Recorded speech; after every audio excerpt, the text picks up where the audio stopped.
Welcome to the set of the Canadian Science Policy Conference here in Calgary at the TELUS Spark Science Centre. It's day 3 of the conference right now, and joining us is Jen Hiscock, and you're involved with the board of the CSPC. That's right. And the organizing committee and volunteers.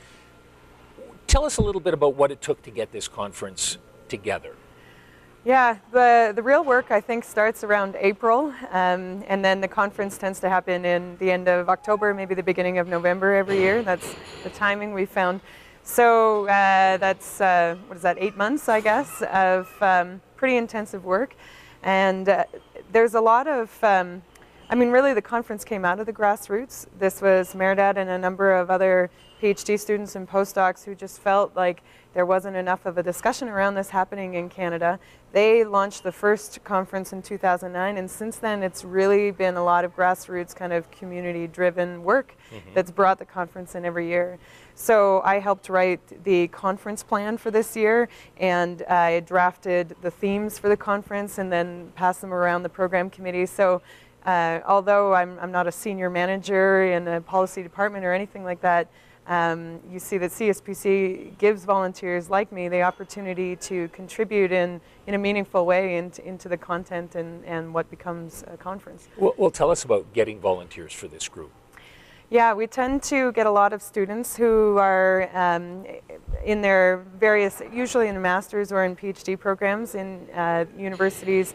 And we try and get a lot of interest from the location that we're going to. So this year we reached out a lot to Alberta and Calgary, particularly because there's a lot of these voices and insights and experiences that we don't get to hear about when we're working from Toronto. So it's been fun making those connections.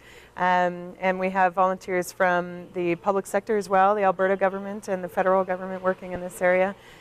So we take people who tend to be quite passionate about that, and that this is what draws them in, this hope that we can see more of a science policy culture growing in Canada. So what do you do with the information that you get out of here, or even collecting the information? Yeah. What is the process, I guess? This is something, so we've always taken notes, recorded the conference proceedings, and we put it together in a book. I'm hoping, though, that as we start to get more resources operating throughout the year, not just preparing the conference, which is something that I hope to get into today, that we'll be able to turn those materials into things that are useful for people in their day jobs. So if you want to talk about the types of ideas around I guess the PhD programs and how postdocs are supported, or if you want to talk about some of the particular healthcare issues in the aging population, we want to put some of these nuggets of information that we got out of the conference into something that's, I guess, more digestible or packaged, so that the community, the science policy community in Canada, can make use of these in their regular work. Right, because that's key. You've got about 250 delegates here, participants.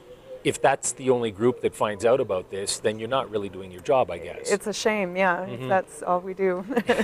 Is this something that your organization is growing with, and you're seeing the need for something like this? Yeah, last year we launched the strategic and business plan, they called it, for CSPC. And this time they were trying to change the last letter C to not mean conference alone, but to think about CSPC as maybe a science policy center. So this is what the plan put forward. They have 3 pillars that they talked about in there. One is the national network. So that's something that we bring together annually, but we were thinking, is there a way that we can more effectively connect people who are part of this network throughout the year? The second is youth engagement. So we've got some really neat ideas. We've been inspired by the AAAS in the US, who has these fellowship programs. We've been looking at other models. And then the third is looking at coming up with white papers or opinion pieces, drawing on the research community that we have access to publish some information on some of these key issues that we bring into the conference, and attract attention throughout the year. So, yeah. Okay. So people watching this interview right now, what can they do if they decide they want to get involved? They can email us. So the website for throughout the year is sciencepolicy.ca. And they can go to that website and they'll be directed to a number of areas where we've tried to start to build the conversation, kind of bring people into a central location. We'd like the website to serve as sort of a one-stop shop if you want to get the latest on science policy relevant issues. You can also email program@cspc.ca and we can direct you to a number of the volunteers who are working in different areas or committee chairs or that type of thing. So I guess it depends how people want to become engaged, but really a lot of our plans and our efficacy will come out of the ambition and the motivation that our volunteers have. So if you've got an idea, we can help you make that happen. Mm-hmm. So it's not a whole lot of, okay, we want to do this, and we need volunteers to do it. It's what would you like to see and how can we help you make that your CSPC? Excellent. Thank you very much, Jen. Thank you. We've been chatting with Jen Hiscock.